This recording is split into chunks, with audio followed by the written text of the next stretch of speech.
The Oregon Secretary of State's office will not pull an audit of the cannabis industry from its website, at least not yet. An outside auditor recommended the move, but current Secretary of State Griffin-Valade has decided to wait until she reviews the cannabis audit herself. Now, this all goes back to former Secretary of State Shemia Fagan, who held a side job with a cannabis company while overseeing the state's audits. And yes, those audits included a review of the cannabis industry, which amazingly found the state should ease up on the industry. She somehow did not see that getting paid by someone in the industry while her team audited the same industry was an incredibly bad idea. But it was. And it led to this video in which she resigned in early May. The audit had the wonderful title, by the way, that we're showing you on the screen here. Oregon needs to modernize cannabis laws to help grow the state's economy and to ensure equitable opportunities and benefits for all communities.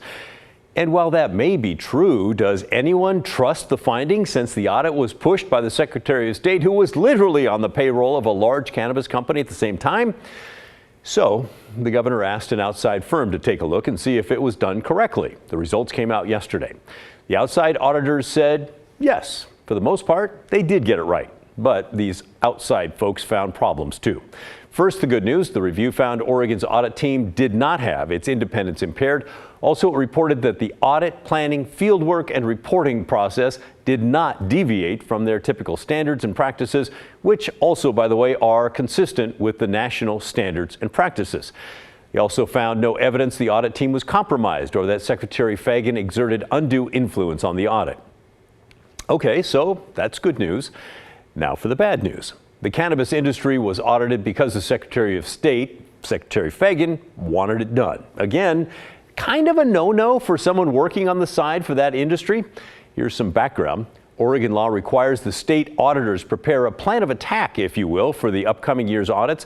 And they can't just throw a dart at a board and decide which departments to focus on. It has to be based on a formal risk assessment method. When it came to the cannabis audit, the audit plan stated that there was an analysis of 24 risk factors. But, in fact, the outside review found no, there was no systemic analysis at all.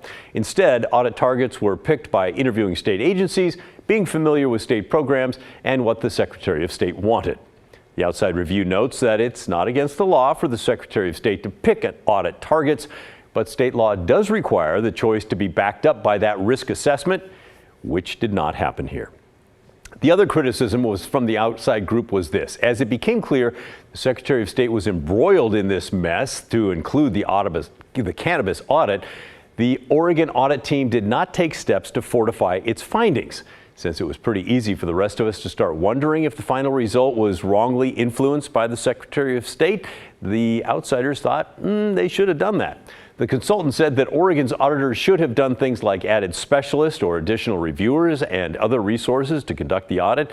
They could have obtained additional evidence, higher quality evidence, or alternative forms of corroborating evidence. They could have realigned the findings and conclusions to reflect the evidence obtained or reconsidered the views and perspectives of responsible officials. Finally, the outside consultant said the cannabis audit should be pulled from the public website and reworked.